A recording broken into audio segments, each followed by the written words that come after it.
Hey y'all, in this video, I'm showing you how I make this adorable jumbo fabric bow. I'm using mine as a tree topper, but you could use it on your front door, wreath, front porch, wherever you like. I made this one for my sister, and as you can see, it is puffy because I use some flex foam inside. You could also use batting or interfacing if you don't have any flex foam on hand. You need to cut one center bow piece. You also need one main bow piece. If you're using the batting or interfacing, then you're going to cut that the exact same size. If you're using the flex foam like I am, then you're going to cut it half the length. And all the measurements are going to be in the blog post down below. Then you're going to cut one tail piece. After you cut your tail piece, you will fold it in half and cut the ends on a diagonal if you'd like, as you can see here. And then I've done the same thing with the flex foam. I've cut it with the same diagonal, but it is half of the length. The first step is going to be taking your main bow piece and you are going to fold it in half, right sides together, long ways, and you're going to stitch it together with a 1/4 inch seam allowance all the way down. Once you get it stitched, then you are going to press that seam open, and I like to press that seam toward the back. Once you have that seam pressed open and towards the back, you're going to stick that foam piece right on top on the wrong side, and you're going to flip it right side out.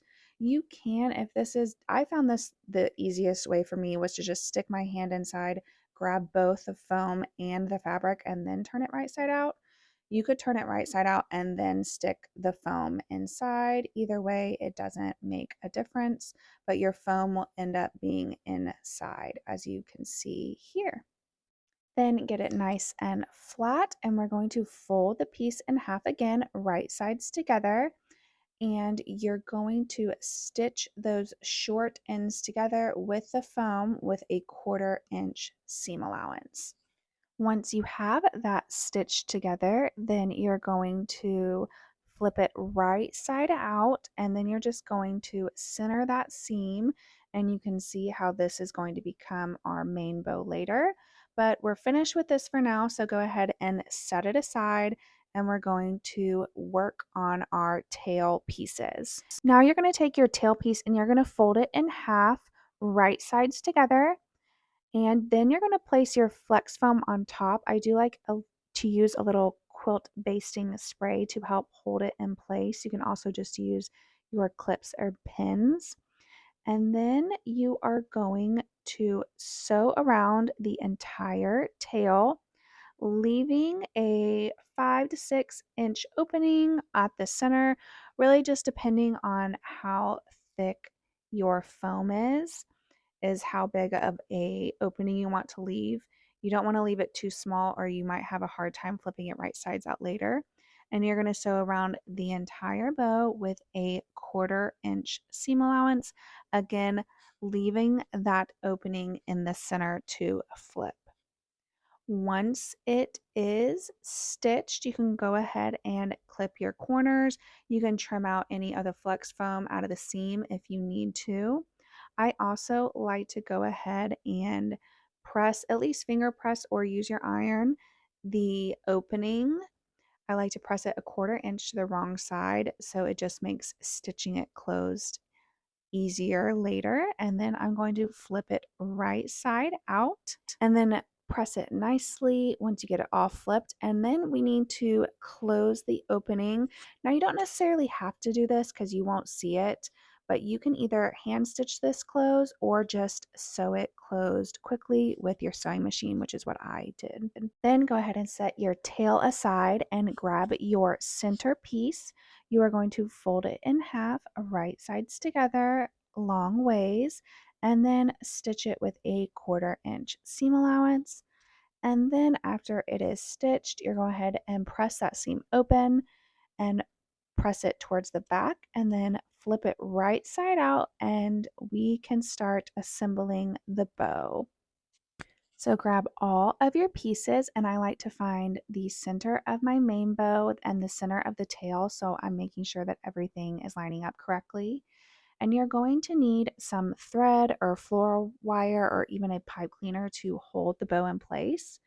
You're going to take your main bow and pinch it in the center and then wrap your thread or wire around to hold it in place.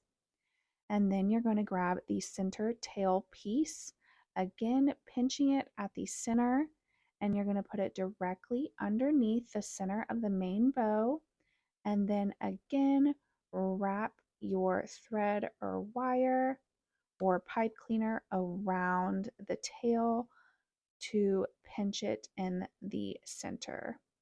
And once you're happy with this, then you can put a few hand stitches to hold it in place if you would like, or just knot your thread. And then you're going to take your centerpiece and you are going to wrap it around to cover up the thread or the wire, whatever you're using.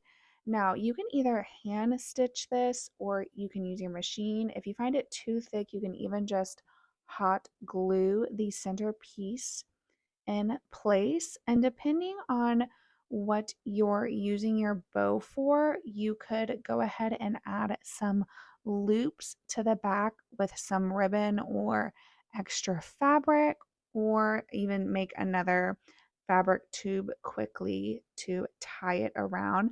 I just used a scrap piece of fabric and I looped it through that center and around the top of my tree. But then it is complete. I think these are so adorable. I hope that you love it.